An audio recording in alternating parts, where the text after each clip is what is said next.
Ask anyone involved in the arts, and they'll tell you that their work contributes a great deal to the community around them. And now, artists have the numbers to back that up, thanks to the findings of a new study commissioned and published by the Manitoba Arts Council on the economic value of the province's creative and cultural industries.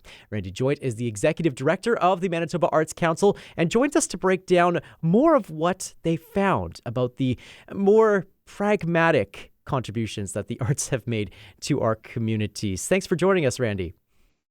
Yeah, my pleasure. Great to be here.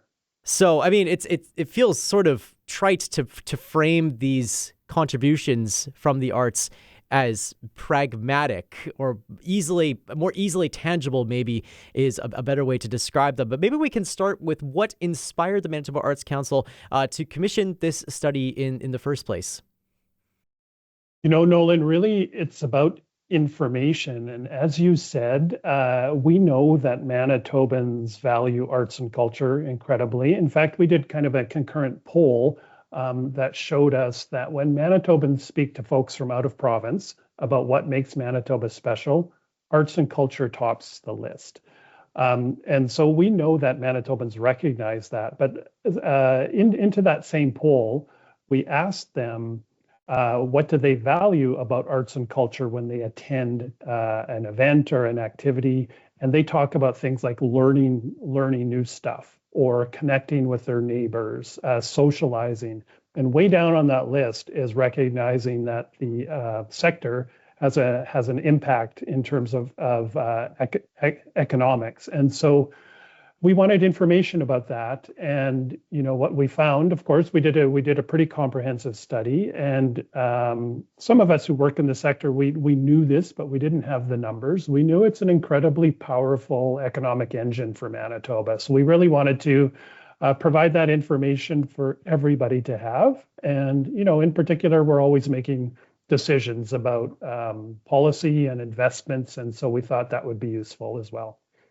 So when it comes to studying that economic impact that the arts and culture sector has on Manitoba communities writ large, what are some of the things that the study was looking for as indicators of that contribution? Yeah, we did it from three perspectives. So we looked at Statistics Canada data, and that's kind of the highest level. And then we looked at the spending of tourists to Manitoba who take in arts and culture activities while they're here. And then we looked at investment through the Manitoba Arts Council. And each of them gave us particular data points that paints a pretty broad picture of the impact of the sector.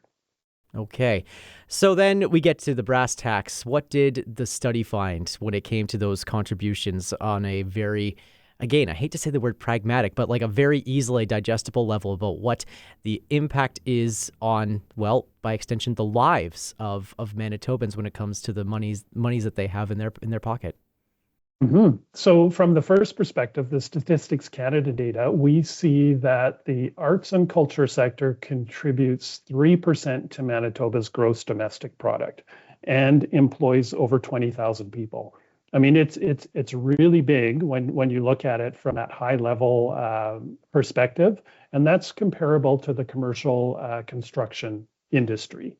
So, you know, the other piece that we know for folks who work in arts and culture is it's of those 20,000 people, that's a highly adaptable workforce.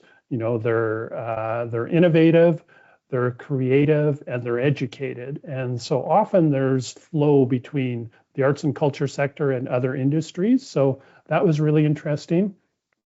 When we looked at it from the tourism spending perspective, we see that the year we looked at was 23-24. So when tourists come to Manitoba and they take in an arts and culture activity while they're here, they spent almost $500 million in that year.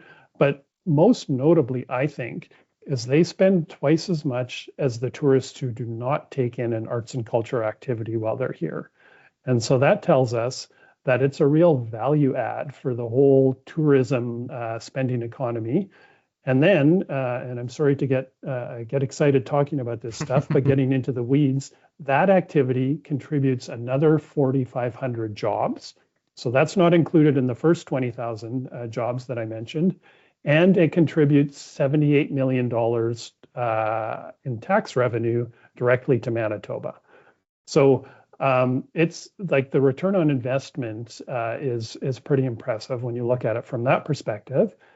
And then finally, the last perspective we looked at is support through the Manitoba Arts Council. So we're a Crown agency that has both the responsibility and the privilege of distributing some of the government of Manitoba's investment in arts and culture. And we looked at the amount that goes to 102 organizations on an ongoing basis, so annual operating funds. These are organizations from the biggest in the province, the Royal Manitoba Theatre Centre, and then community arts councils across the province. Could be Winkler, Birtle, Carman, all over the place. And we see that a dollar in from the Manitoba Arts Council leverages or multiplies to be $10 out. So these organizations are able to create earned revenue, contributions from other levels of government, public and private support, and they turn that $1 into another $10. So it's a 10-to-1 multiplier when we see it from that perspective. When it comes to specific sort of arts disciplines across the province, what were some things that stood out to the Manitoba Arts Council when it came to which kinds of arts and culture events, groups, performances were helping to drive that return on investment the most? Yeah, we didn't kind of look at that level of granularity, Nolan, but I can tell you it's pretty evenly spread. Like folks take in arts and culture in so many different forms, and it could be through this other concurrent study I talked about, or the poll we talked about. We see that community festivals, things like Folklorama, really top the list in terms of what people think about when they think about arts and culture, but performing arts is right there as well. And we looked at beyond sort of public-facing events. We looked at things like art classes, those kind of things. So it really runs the gamut, and I would say it's pretty evenly spread. It differs a little bit depending on access, what you have access to in your communities throughout Manitoba, but Manitobans are engaging in arts and culture in many different ways throughout the province. So you mentioned this poll that was published concurrently alongside of your study conducted by Probe Research. Amongst a number of findings from that poll, it showed that the value of the arts was perhaps less appreciated in rural communities than it was here in Winnipeg. Saying that out loud, that might be a bit more understandable given the amount of arts and culture that we get to experience in the most populous place in the province compared to smaller communities. Given what we've seen about the return on investment in the study, what sorts of things can be done to show on a very economically rooted level to smaller communities that investments in the arts really do take them that much further when it comes to dollars invested into the community? I think you kind of hit the nail on the head there, and we hope this study will be taken by the community in a very broad sense and be used as evidence when they're talking to local government, perhaps, or community supporters. Doesn't have to be government, could be the private sector, or even neighbors as they're thinking about priorities. But I do think that's an access question, and you're right. Of course, over half the province lives in the city of Winnipeg, so we do have a lot of access for those of us who do live here. So I think our work as a council and generally is to make sure folks in every corner of the province have the access they deserve as well to arts and culture. And I think we would see that balance start to change if that access piece is worked on. Given this new influx of information that the Manitoba Arts Council is now working with. Are you all now considering anything new to your programming that will maybe help those dollars go even further? What sorts of fund allocations maybe are now being considered? I know it's early days since this study was published, but what sorts of, off the top of your head, some things that maybe there's room to contribute to given these new findings?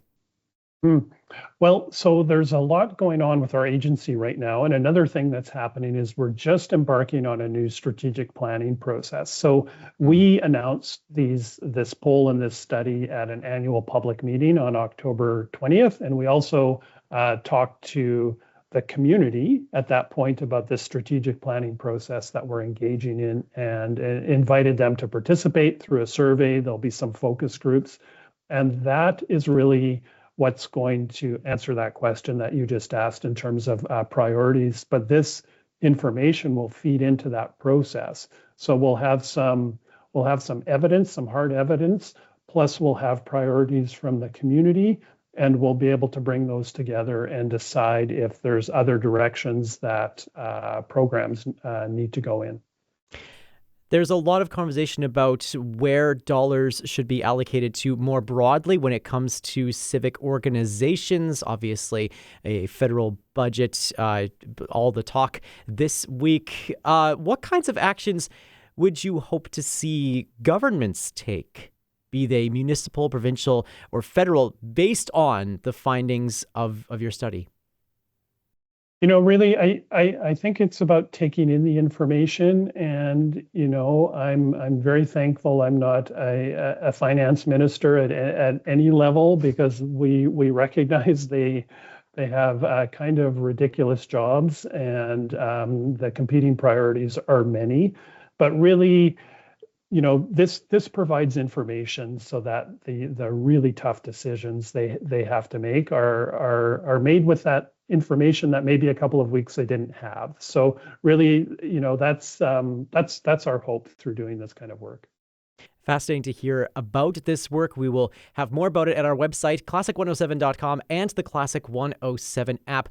Randy Joint, it's been awesome to break down all these things and get down into the weeds with you about this funding. Thank you so much for taking the time to join us here on Classic 107 today. Thank you. My pleasure.